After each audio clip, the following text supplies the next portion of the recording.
Hi, this is Alicia with another Heuristic podcast, and today I'm talking to Mike J.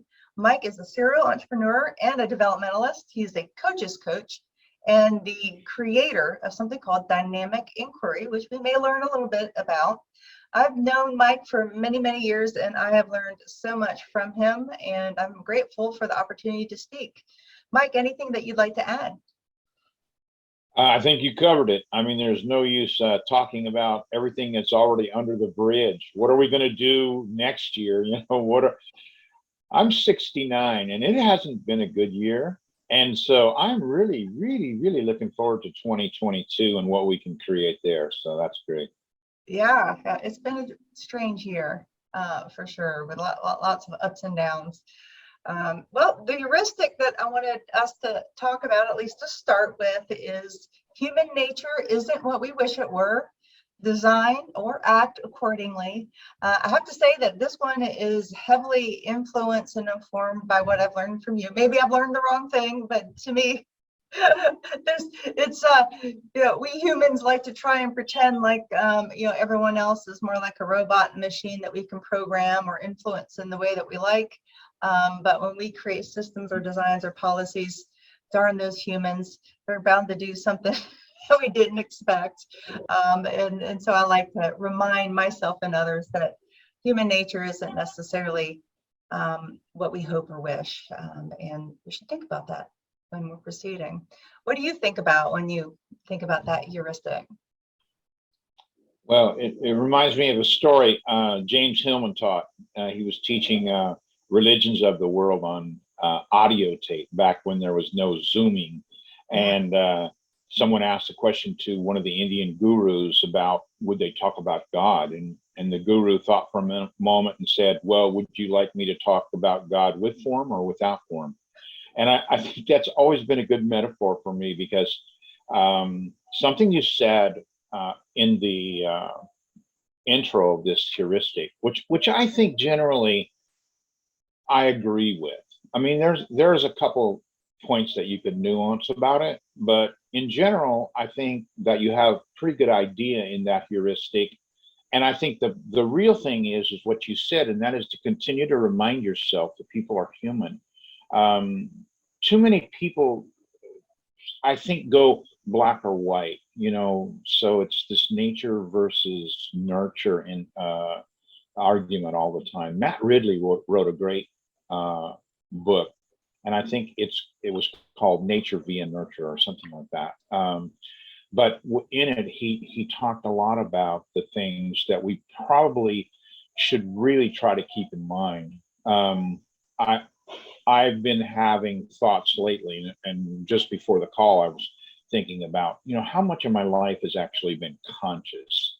And then I had this just flood that says you basically have lived an unconscious life, and then I thought back to when I started to really look into developmentalism. In other words, combining all the theories out there, East, West, looking at adult development, trying to understand, even calling myself a developmentalist, because that is really what I'm most interested in. And to be honest with you, a lot of that comes from just wanting to develop myself, which is why it took me about 30 years to codify what I call in the trade dynamic inquiry, but what we're relabeling for the mass market as living inquiry, because you have to live it in order to get to the point to where you become conscious enough about the things that you want to become conscious about.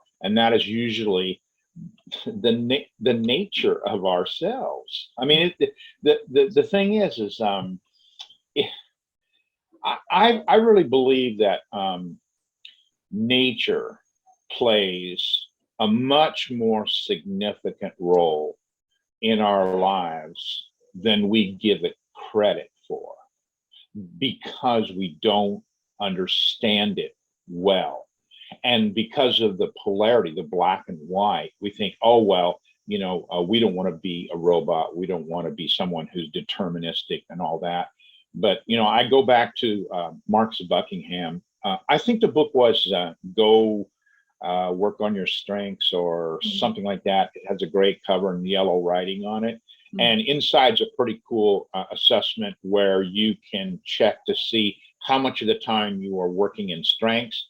On page 56, I don't think I'll ever forget this because I keep remembering it. He wrote that psychology indicates about 55% of our personality is due to nature. But then he makes a comment right after that. And he says the other part of that 100% is us acting to confirm that nature. And so in other words, you're not going to get away from it. And the biggest mistakes that I see, especially in HR-ness, is where people project the ideas that they have so as to overlook the aspects of how natural design actually produces us humans in a particular way, and we can be extremely flexible, and a lot of people can be quite fluid, but there's that big old but.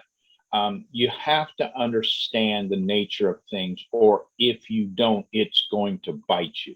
I mean, we're going through a period in the world right now where nature's really going to bite us, because we have somehow thought, quote unquote, with everything being political now, that somehow or another, that if we have a good idea, or if we have a good program, or if we have a good design, or if we have good advice, that somehow or another people are going to see the reason behind that, and they're going to be able to take it in and respond to it. And that's just a joke. I mean, Argyris, in 2000 wrote a book called Flawed Advice and the Management Trap. And if you search on the web, I don't want to get in trouble with Get Abstract, but if you search on the web, there's an abstract on it, a really nicely done abstract where they capture Model 1 and Model 2 behavior that he and Schoen brought about, early on. My God, I was looking at Argyris's a publication list starting in like the early 50s, and it is just a who's who. Yeah. I mean, you could just read the publication list and learn something from that. But that book, at that time in his life, he was probably tired of people giving bad advice. And that's sort of our stigma, because without an understanding of the nature of things, we really do give bad advice, and the advice doesn't work. And a lot of our program that I developed, that we call Coach 2, is the idea that you got to meet people where they are. Because if you're more than about a third of a developmental, some people say half, but my sense is it's finer than that. You do not have the causal design in place if you don't specify the particular behaviors for the KSEs that they need to, in fact, develop and be supported by the organization. I mean, we have this thing called helping functions, and I've added some to that. But basically, all the time when we're working with people, we're giving cues. We've created scaffolding. We're either in a lot of support or a little bit of support. We're expecting lift, because people in support actually can work up to one developmental level higher. I've added protection, because you've got to protect people like you would a little bird in a nest before they can fly when they're in development. And we've added guidance, which is something that I love to do, because I'm more of the advising type than I am, quote unquote, the coaching type, which is, after 40 years of doing coaching, to figure that out and release myself into that sort of void that's created by coaching and not leading people and all that sort of stuff that I really love. And then escalation, for a better term, would probably be reaching out, but people don't really understand that in terms of resilience either. In other words, one thing they found in the resilience research is that the people who are able to reach out, in other words, for help, for guidance, for just talking to or whatever, are much more resilient resilient than the ones that don't. I mean, everybody's, all the research from Frankel forward, the work in Hawaii that they did in the 50s, all this says, look, the number one key to all of this is not what you think it is. It's the ability to reach out. Well, if we know the nature of things, the people who are not going to reach out are the introverts generally, because they don't have a need to express, they don't have a need to share, and they spend most of their life inside. So it's almost like, in some ways, there's a particular natural personality dynamic that actually reaches out, and they have been shown to have hardy personality and be more resilient. But it's hard to teach. You know, for years, people have been trying to teach this stuff, and it's very difficult to teach. Why? It goes against nature, because you're asking someone to do something that naturally they don't find a benefit for. They're not motivated to do that. They don't find that, they don't see the direct benefit because the pain is first. You know, it's like saying, well, get a vaccine. Well, a lot of people say, well, the needle, I'm afraid of the needle, you know. So that's sort of, you know, the way we get into these quote unquote. Let me share a story from, this morning that I think I'm reflecting back on as you describe these things. I was talking to one of my more senior consultants on the team, and she was sharing, so she was working directly in a technology related firm. And the CEO, she says, the CEO, they're trying to like bridge this middle ground between, okay, we've been remote, and I want to start having people come in more. But, and it's like, well, I'm not mandating it, but then he'll go and say something that runs contrary. So it's like, notice what people say, believe what they do. And she's trying to, she's describing for me how she's describing to him like the distinction and why there's a disconnect, and then she describes how he reacts. I'm like, it sounds like there's something going on, in terms of his emotion. And I don't know him very, very well, but I have met him, and he's more of an engineer mindset, so you can kind of get a sense. But I'm like, it feels like there's some sort of like an emotional block, or some sort of, he's looking to fill an emotional need. And we're talking about logic. And if you can figure out what that emotional need is, and not ask about it, but address it up front, I think that you're going to make a lot more progress. And to me, I've learned that until you address that emotional issue that seems to be there, you can logic your way all day long. It won't matter. But people confuse reason with logic. Carl Jung indicated that there are two rational processes. The first one is logic. The second one is through our values. And that's a very difficult. That's what's happening all around the world right now. It's like the baby has woken up. And what we're having is, I mean, that CEO story that you just described, that's a CEO's nightmare. I've heard that everywhere from all the CEOs that I've worked with, the ones I've coached, the ones I've coached in the past. They're experiencing the same thing, and they don't know what to do. The problem we have right now in the world is productivity. When you look at developmentally enabled systems, they'll always be in a process of creating more capability than they need, because that, by natural design, is how you begin to create a system that actually sort of supplies itself with capability. And people who are smart are looking at that right now, and they're either developing capability as a part of their infrastructure, or they're looking at people who are developing capability naturally. And there are a few of those, and they're kind of bringing them in so that they can be emulated in the sort of a monkey see, monkey do environment. When people realize that vicarious learning, Bandura said it was 75%. I actually believe that it's probably higher. And, when you add William James' first notes about psychology, talking about problems of personality. Oh my God, we have, that's the biggest developmental issue that we have to deal with. Well, why would we have to deal with that if everybody can learn to be quote unquote different or develop? Well, the issue is that we all get wired up in particular ways, and I suspect, Musk may be right, and the others that have talked about we're living in a simulation. Even if we're not living in a direct simulation, we are living in a simulation because we don't know exactly what's going to happen and what we're going to have to do to get there. Things have become so VUCA. I don't want to throw an acronym around, but the only thing I can say is certain is that things are going to be uncertain, and it's getting worse in terms of stability. And so for all those people with the problems of personality and the neurosis that they need to do a great job are really going to be affected. If you remember, I said that in support, people can work up to one level higher. Well, think about this. What if there's no support? What if there's unsupport from both the macroeconomic environment and the organizational infrastructure?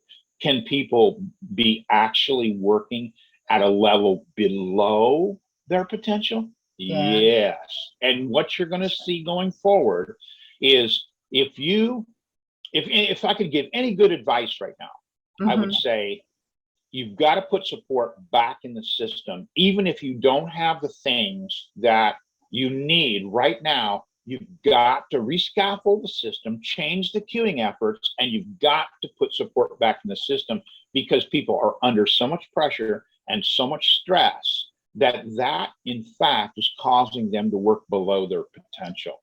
So you want to find a way to get that done. Yeah. So like one thing, well, this relates to something I want to share, and then also something that you said earlier about creating like I guess a developmental system within an organization, sort of culture of development, and then sort of the apparatus to support it. So I'm curious, after I share my quick little story, how you see that relate to the issue of human nature. So my senses, my intuition is that having a system like that as part of the organization works with human nature.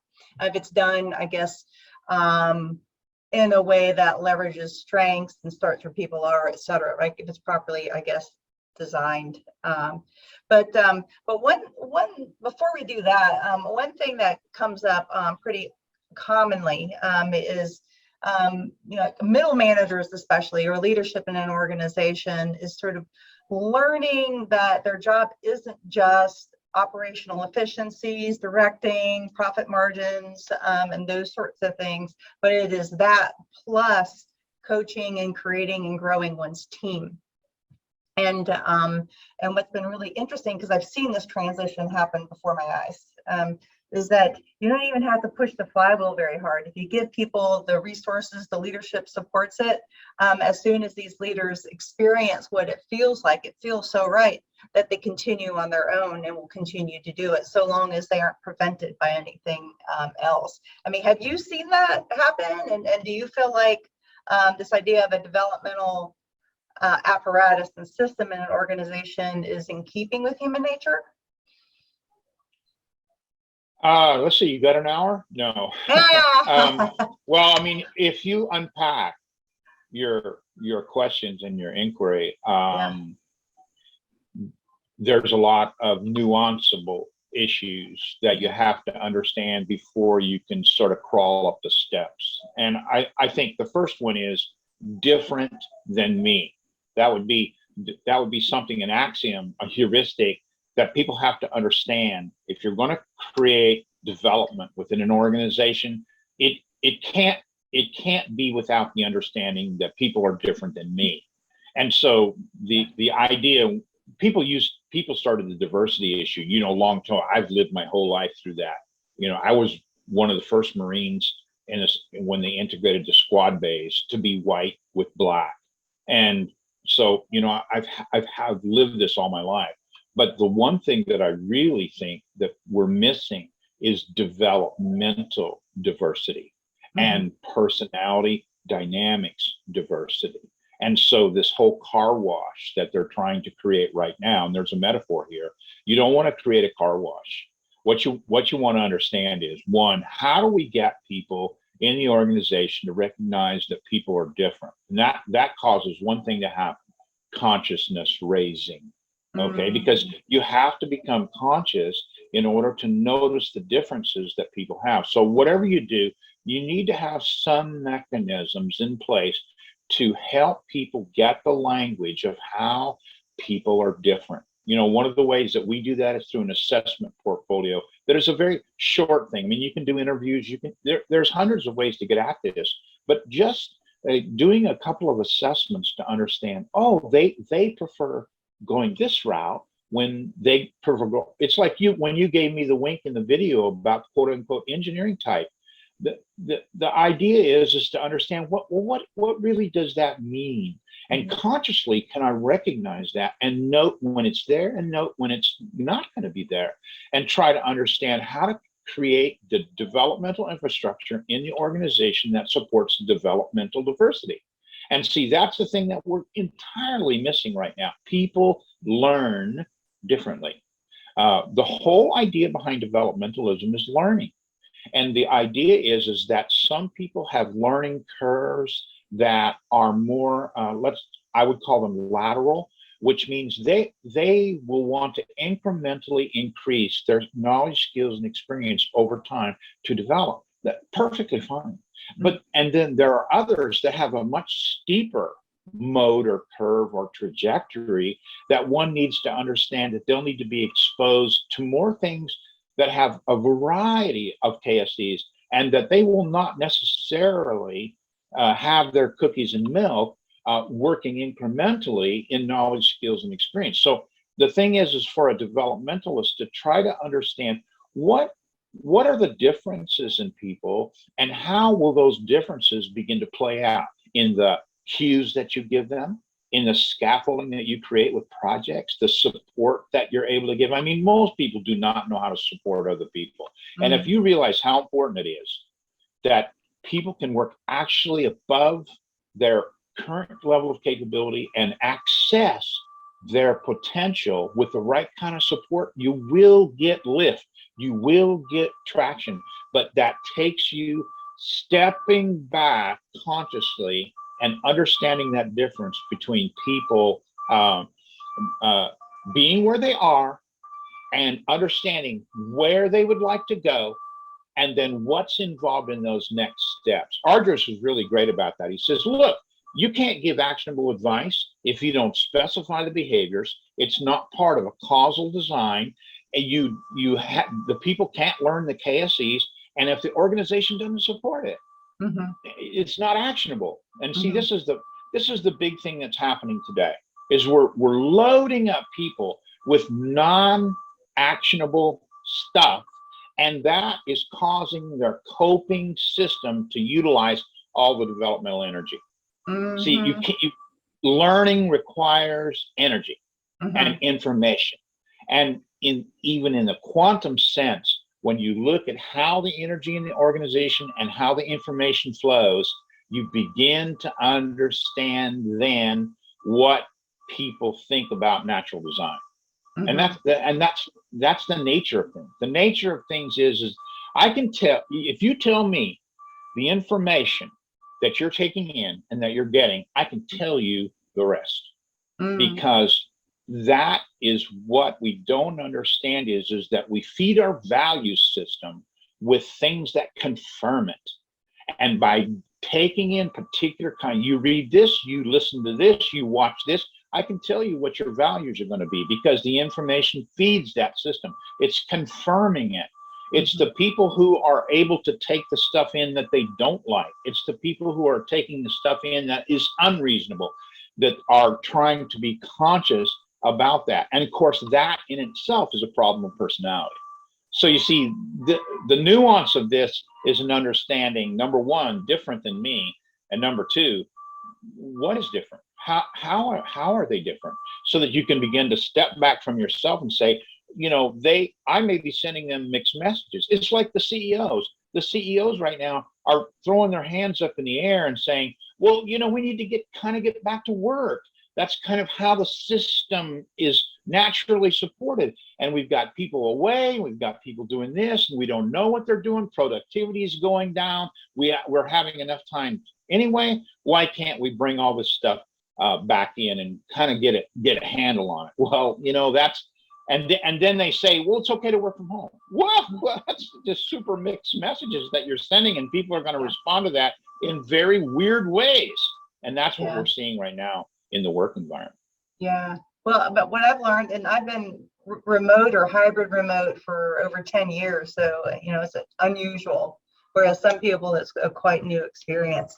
And it really depends on the nature of the work. There's some sorts of work that doing it remotely is better. And there's some sorts of work where creativity, collaboration is much better and it's much easier in person. And what I'm finding and what I advise is that to be very deliberate about, if you are going to do that hybrid, that you bring people together deliberately for the things where it is most advantageous. Because a lot of people have grown very comfortable with not having to commute.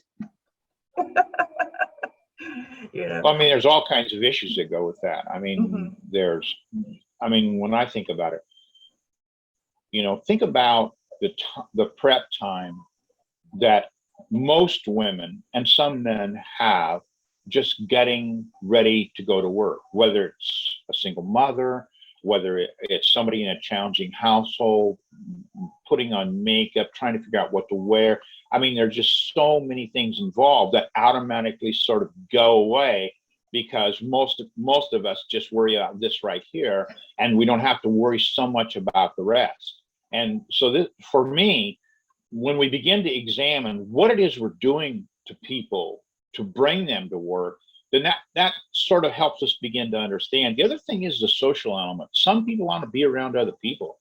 I mean, we have an assessment, we call the IWAM, and it says, do you want to be around other people? I mean, do you want to be in a group environment, whether it's cubicles or whether you're just there at work with them, or whether your mind changes when you walk through the door at work and take the elevator up. I mean, the things that we all need something in terms of cues, scaffolding, support, lift, protection, guidance, and even escalation when we need it, to be able to go someplace where we can't alone. The whole idea the world needs different aspects of that. The world needs different weights of that. And so for me, I would love to see people get some advice, counseling, even some opportunity to decide, well, there are extreme advantages. I mean, we got inflation running out crazy. Think about driving, paying gas to go to work. Think about all these things that people save. Some people live far from work because they built their dream house and they have to drive quite a ways. I mean, there are just so many aspects of all this that go into, quote unquote, a natural design for people, that I would love to see people talk about it more, and not see the CEOs say, well, we're going to be out because we want to be safe, but now we're safe, we're going to be in, and see that black and white thinking again. Sometimes we should be out and sometimes we should be in, but here's what we expect. And I think, Gallup ran a survey for I don't know how many years called the Q12. And the first thing on that is what do people want? And nobody ever gets this question right. They try to find out is what is it people want from their supervisor or their management or their company. And the number one thing has nothing to do with money. The number one thing is, tell me what's expected of me. Well, we've thrown all these people out into a hybrid environment, and we've not told them that the expectations that we have shifted, and that the environment has shifted along with it, and therefore the expectations have to be reconfigured. And we haven't done that.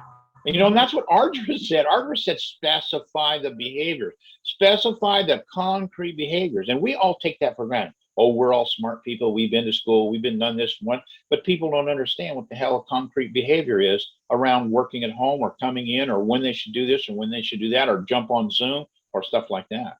So this is, this for me, ignoring the fact that we're different, ignoring the fact that there's so much developmental diversity, and there needs to be. And then how do we get emulation, monkey see, monkey do, vicarious learning woven into hybrid work? See, and we haven't got there yet. That piece is still missing out there. So again, I think HRness has a lot of work to do around helping the senior leaders understand what it's like to work in hybrid environments, how expectations have to shift. In other words, if you've been out there and you're now working hybrid, did you in fact go through a process to where you reconfigured your expectations around all of this stuff? No, mostly nobody has. Everybody says, well, this is a temporary thing. It's not a temporary thing. It's not a temporary You know, thing. for those of us that have been working in the hybrid world all of our lives, I have been since 1996 because I was forced to, because I came from a small town. I had a couple of teenagers to raise. I had no choice. I had to stay home with the kids. And I don't know how many people can identify with that, but I'm sure a lot of people can.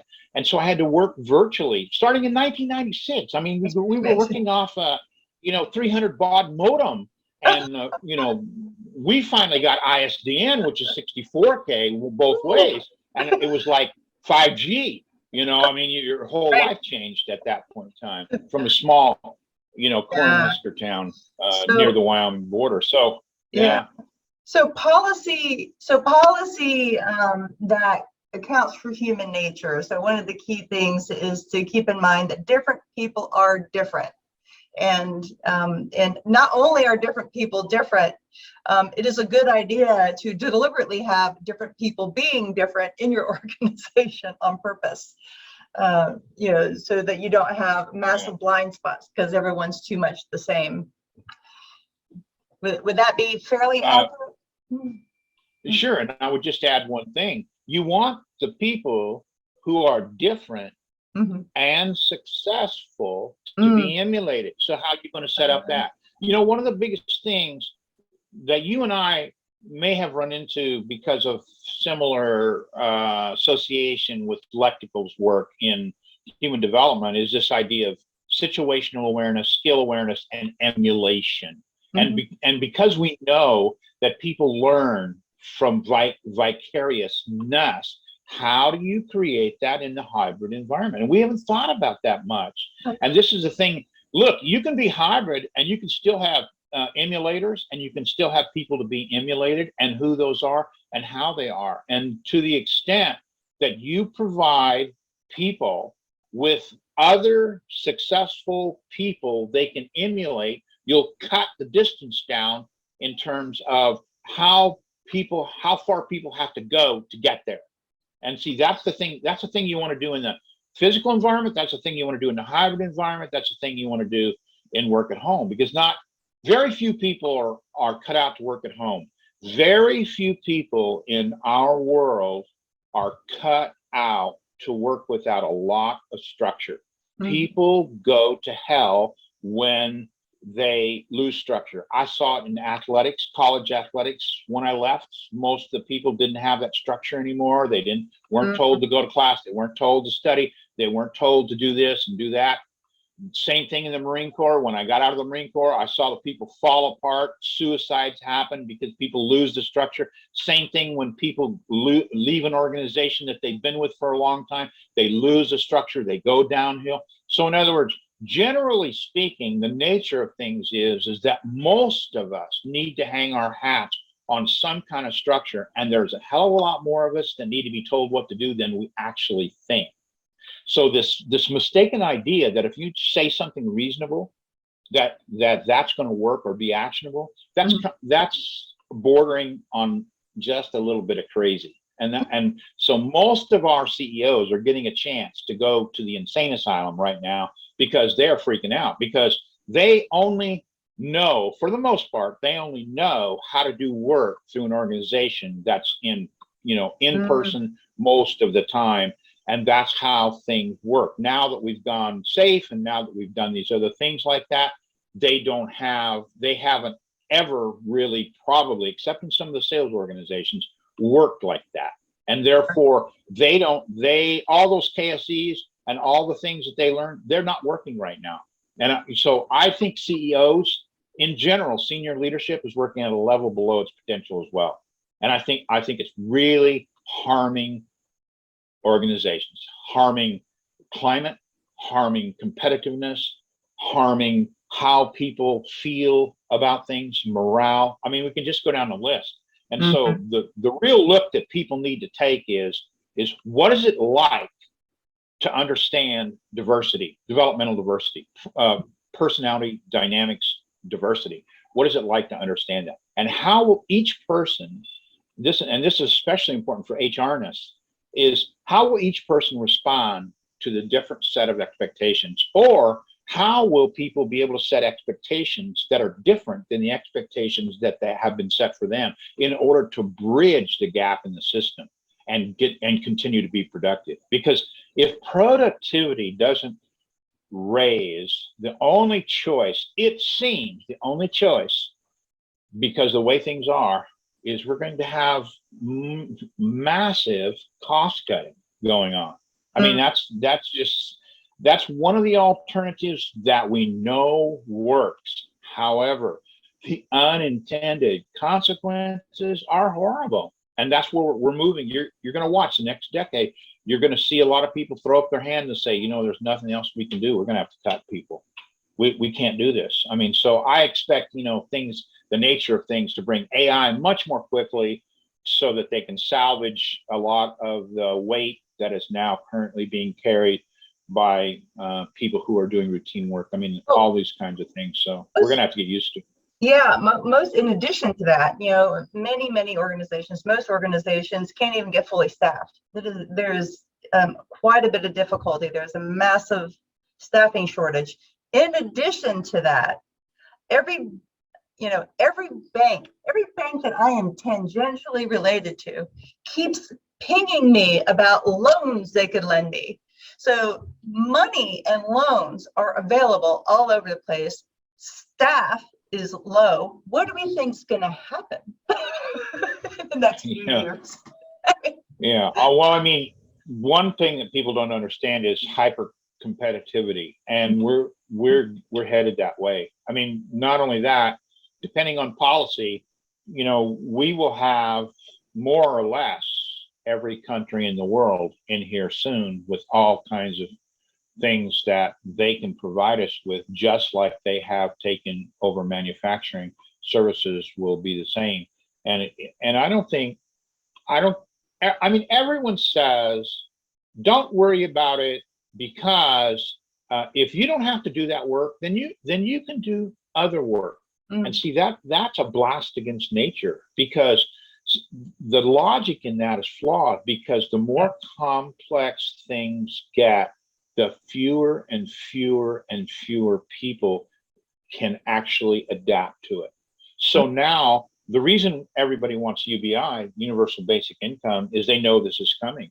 They know that, look, we're going to be able to automate most of this routineness that we have had people. I mean, when I worked at Health and Human Services in the United States, we were looking at a design of what they could become over a period of time, looking at requisiteness, those kind of things like that. And more than 65% of the people working there only had a high school education. So in other words, that's not a hit on people who've only had high school. But what that's indicating to you is that there's a lot of rote work, a lot of routine work being done, not high levels of critical thinking and things like that people assume that people will do. They're not. The nature of things is that we as a country, the United States, is getting dumber every year because of the number of options that we have with which to direct our energy and information. And we're doing that in play. We're doing that in a gaming environment. We're doing that in all types of things. And while they have some benefits, the overall benefit is that we haven't finished in any of the top anythings for such a long time that people are really actually not motivated to take on that kind of work, because all these other things are easier. That I get more dopamine from playing a game than I do going to work and listening to my crazy boss. I mean, you know, there's a reason why we have a staffing shortage. Work is no longer fun. It's a pain in the neck. It's not designed for me, and therefore most of the time I have to use all my energy and information just coping with how to get there and how to get through it, that I'm dead tired when I go home. I bring problems to my family. I mean, it is, we can talk about what's happening in the work environment, but it is just the epitome of the peak of the old system, where if I say something reasonable, then there's a pretty good chance that everybody will follow that. And that's just not the way it's going to work. And so we're going to continue to see, you know, a lot of aggravation in the systems for people just trying to cope. And you can't learn if you're spending all your energy coping. Yeah, I think that's good insight in terms of why, you know, people ask me this all the time. Well, why aren't people coming back? I mean, the unemployment insurance bump is now gone. So why aren't people coming back? And I think that people rethought what, you know, how much work they need and what they really want to do. And I think people are getting a lot more selective. I can't blame them. I mean, that's part of, you know, it's part of why I started my business in the first place. I'm like, I can't do this anymore. I've got to create work that fits me. I can't phone it in. I bet there's a lot of other people that feel that way. How can I work with more organizations and more consultants and put them in a position of leveraging what they're good at and partnering them deliberately with other who have complementary skills and creating magic. So I mean, it feels like I'm sort of aiming in that general direction. I don't know, by accident or on purpose, who knows. But one thing I'd like to talk about a little bit before we move towards wrapping up is the whole idea of mimesis, which is what I think Peter Thiel calls it, but I forget what you were calling it, when the mimicry that people will learn by observing each other and being around others. Now, how do you do that in a hybrid, remote environment? My guess is you had to be really deliberate about putting people together and giving them a task that requires them to interact in a particular way. I guess. I mean, I'm just sort of spitballing here. Any thoughts? Well, I mean, you know, Art just gave us the key, and I hate to keep hammering it, but it's very simple. It's BDKS. You've got to look at the behaviors that you want emulated. You've got to create a causal design. That means that the people who do these without thinking are in association with the people who are trying to mimic. Mm-hmm. And then you have to make sure that the KSCs get taught. See, underneath, there was interesting research. I wish everyone could see it, and I wish I could show it on the screen, but I don't have it that I can do that. What they did is they looked at what made superior performers. And what it was they did the behaviors at the lower level of complexity always. They did the behaviors at the next level most of the time. They did the next. And what there was, they came up with two curves. And in this curve was average performers. And in this curve were the superior performers. Mm-hmm. And what they understood is that being able to do a couple of more behaviors more often, in other words, the old concept that I talk about, density and frequency, having more ways to do things and doing them more often, actually created two separate curves of average performance and superior performance. And so if you're looking at design, you've got to think about in that place where the two curves connect, where people go from average and jump to begin the curve of superior, what's in that curve? What's in that gap? And basically, Argyris told us, look, you got to specify the behavior. So here's what people do who are very successful, use their energy well, adapt well, seem flexible and fluid. Here's what they do. Then the next thing is you've got to design that in so that if I do that, I will get the rewards that I was expecting for doing that. And see, we're missing a lot of that part. You know, the Cajun, Michael LaBeouf, he wrote a little tiny book called What Gets Rewarded Gets Done. And I swear to you, that's the nature of things. Yeah. So in other words, if you need to reward the people who are doing well in the superior forms, it doesn't always have to be with money. It can be with more time off. It can be with more hybrid. We have so many benefits now that we can offer to people. And then you've got to teach them the skills. See, a lot of the people who don't work well in a hybrid environment haven't been like you and I. I mean, I've been in it since 96. I did my first teleclass like this, without video, of course, on a telephone in 96.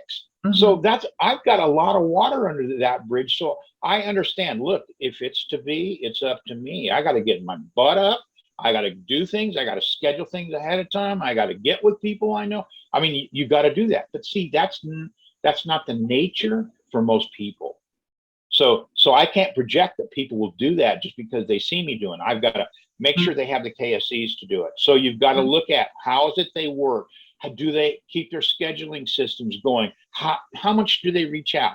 Can we force them to reach out? Yes, we can. We can still structure hybrid work. That's the cool thing about it, because we can have a system that calls somebody up and asks them to be online at a particular time. We're going to talk about this. And then the big thing that's not happening today is the system itself can't get in the way of these people doing the behaviors in the causal design with the KSEs that we've taught them.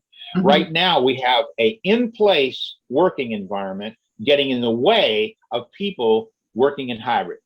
See, because we're still got that set of policies in place. If you go into an organization that's really looking at how do we cope with giving people the opportunity to work best, I call it a concept called betterment. In other words, let's look at betterment. And we can't do it all at once, but let's just look at getting better, a little bit better each day. The people, the teams, the groups, just a little bit. What would that take? And so then you get in a system-wide conversation where people are then talking about not working on this particular work item, but working on the ability to do work in the future. And see, this is what we're missing. The hybrid world is the best by far of all worlds for most people, given those four criteria of Ardress. It's not good for people who don't have the structure, are expected to be reasonable, are expected to do this without having help. You know, it's just like coaching. How many people have coaches to help them understand how to get into the hybrid world and how to make it work for you? Sure, the entrepreneurs are doing it, especially the serial entrepreneurs. They're learning this because they're saying, oh, wow, you know, I mean, I have a 298 policy. 2% of the time I do stuff I don't want to do, but I have to do it. If I don't do it, I don't get my other 98% free. And see, and I've taken that from 80-20 all the way to 298. 199 next year, 199, 1% of the time. All you've got to do basically is 20 or 30 minutes a day. You must focus exactly on the things that have all the leverage. Yeah. And after that, you can kind of be free to make up things. Doesn't mean you don't have to work, although some people are suggesting that. And I can tell you from my experience that you can get there that way. But what you have to do is trim what you want. In other words, what you do naturally is saying, well, I'm willing to work this much. Well, how much can I be expected to pay for working only this much? You know, and without leverage, you can get pretty close to that. Or you can do what I did and you can say, well, you know, I don't want to work that hard doing these kinds of things. So I'll basically come to a place where I can get everybody else to do them. And not only that, it's cheaper than I could do it without thinking. So, you know, there's a lot of design work that a person can do once they understand themselves. And, you know, we began this conversation with consciousness. You know, we just don't have much consciousness raising going on, and that's got to start with you. Got to start with self-inquiry. You've got to live it. I mean, this is the parting thought. The parting thought is, if you took one thing away from what we're talking about, would be to do more self-inquiry. You know, to ask myself, you know, what's hurting me right now? What's bothering me? What don't I like about this? What's motivating? What do I really love to do? I mean, all these kinds of things like that. And then what happens, as we talked about in flow, is you learn what to say yes to, and you learn what to say no to. Now, most of us are in a position where we have to say yes to certain things, and a lot of things we say no to, we didn't really want to. But the thing is that you can move that design, especially if you're young. And, you know, I work with younger people all the time, because the idea would be is if you can learn this younger, then your path of purpose becomes so much less encumbered than it does if you're trying to follow, quote unquote, a lot of the past that the old people have used to get where they are. You don't have to go there. And I think that's what's happening in organization. We only have organizational policy that fits X situation. So when we go out of X, what do? We're using X policies on Y. It doesn't work very well. And so anytime you see things happening to people, it's generally policy. You know, Deming said, look, it's the system, stupid. If you want things to change, if you want behaviors to change the system. So in our HRness and all of the senior leadership and things like that, the one thing they don't do, Alicia, is I hear them make their reasoned arguments, but they never say, step back, maybe this could be me. Maybe I have a bigger role in our dysfunction than I thought. And we don't see that. And see, that would be what somebody who's become developmentally able, not disabled, but developmentally able to do, is to step back and look at their own role in the policies that they're creating and the messages that they're sending, and do this. Because senior leadership doesn't absolve you of looking at your own role and what you've created and what you're supporting and what you're mandating. It's even more critical.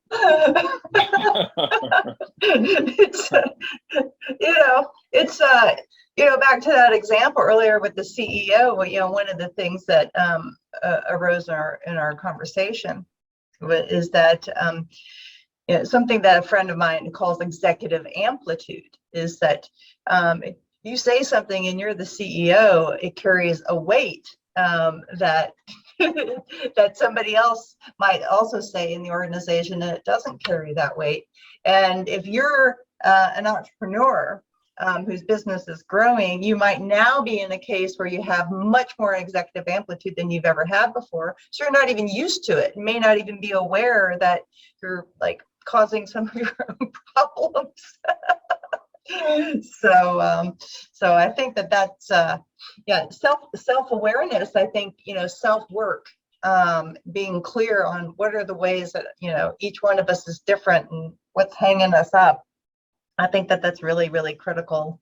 The more that folks are able to do it. I know with my team, I have never seen a problem with a client problem that has anything to do with expertise in HR or anything tangential. It has everything to do with what I call consulting skills, and all of that really comes from some sort of like the self-awareness problem. Behaviors that come because I'm afraid that I'm going to be thought of as stupid, so I have to prove myself, or like any number of things. And the more self-work that we can do, the more that we aren't subject to the triggering that might happen over the course of an engagement, the more effective we can be, and we can model it for the business leaders that we're working with, and they can pick up on it. But anyhow, I think that's really good insights. Anything else? Oh, there's always something else with me, because my favorite thing is listening to myself talk. So, I guess,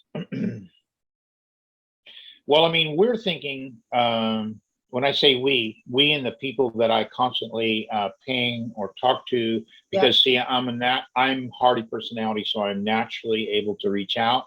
And it's also, we identified that in IOM, external referencing, but I'm high individual motives also, which means I externally reference, but I make the decision for myself.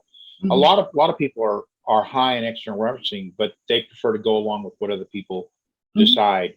So these kinds of differences need to be clearly understood, as you said, and so did the members of the Stanford Advisory Business Council back about 20 years when asked, what's the number one thing that leaders need going forward?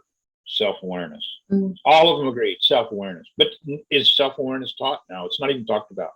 And we don't really talk about ego work because that's sort of emergent from the levels of self-inquiry that begin, because it's very difficult not to be aware when you're asking yourself about the internal state of where you are, what you've done, how you feel, those kinds of things like that. So you begin to quote unquote sort of have this conversation with, you know, the observer, and that becomes robust. As that does become robust, then learning happens, self-awareness happens, and the ego position shifts.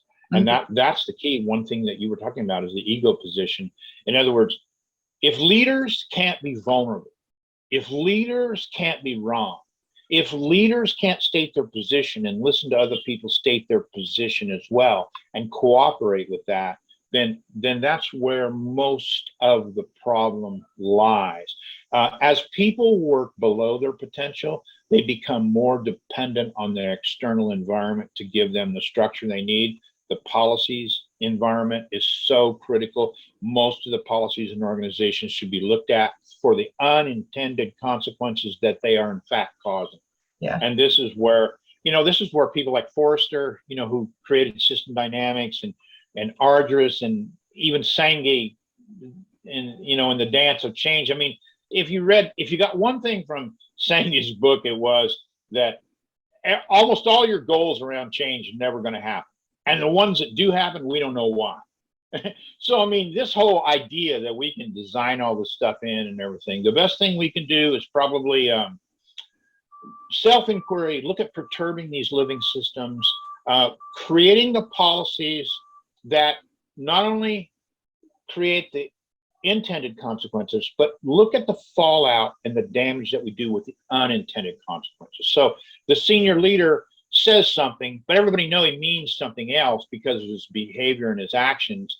Those are unintended consequences through the leader's mind, but he doesn't understand them. So how do you get the leaders to understand that? Because they're pretty stubborn, strong, narcissistic, self-confident, all that sort of stuff, because that's what you have to be able to stand to be there. Well, that's a difficult situation. So, you know, we're having nothing more than a crisis of leadership. That's what we're having right now. And what you're seeing is, you know, the fallout from that. So there's a lot of work to do. HRness, coaching, advising, getting people around you who will actually tell you the truth and not what you want to hear. You know, we call that CEO's disease. We have CEO's disease rampant right now. I mean, rampant, because people are getting around them, people who say yes, because people, you know, people politically know how to get along. Since we've politicized everything, well, you're better off political. I mean, it's just like Luthen's study in '88, something titled Real Managers versus Successful Managers. And what he found out is the people who are really good at management don't get promoted as much as the people who are successful and are political. and that, you know, that tells the story. So you don't have to be very good at much if you're really good at diplomacy, politics, saying yes to the right people, you know, those kind of things. And that's, you know, that's what we have in a crisis of right now. So we have reached, you know, we have reached the point. My sense is, in parting, is that most people, if they could hear me, would begin to understand that this system we're in right now is at peak. Now, all systems, when they go through transition, go this way. So what's it going to be like in the transition? Like Jerry Clower used to say, you know, when the biscuits didn't get enough heat, they got cooked in the squat. And that, what are you going to do in the squat? And so this is what I think people should begin to prepare for, because remember, policies are trailing. They are not leading in most cases, because the policies become leaders when they're out of date. So the new policies that we need to work in the world that we're going to live in are not the policies we need in the world that we're living in. And my fear is Seneca's cliff. In other words, Seneca developed this thing where you go up, up, up, up, up, up, and then you crash down. And my sense is that most people learn when they're broken. In other words, you have to, it's almost like people, addicts who can change, some people can't, and other people, you have, don't try to change them, until they're broken, until they're willing to give up all of the assumptions and beliefs that they had that led them to do what they did. At that point, they will be, those who can, they will be open to learning and growth and change. And so this is what, if you project that metaphor onto what we're doing, until we break this system, which we're going to do, that things are not going to change. So my suggestion for all you other serial entrepreneurs out there is how you're going to function in the squat, how you're going to get through that, because there is a brighter, bigger, more wonderful world out there, but there's no bridge for most people. There's no bridge, so you got to go the long way. You gotta go through the tunnel of fire, as I like to call it. Yeah, or the valley of fire. You gotta go through the valley of fire to get to the other side. That's certainly coming. All right, so how's that? That's awesome. Thank you so much, Mike. I appreciate you, and I appreciate your time and you sharing your ideas. I'm glad to be here. Thanks a lot for inviting me.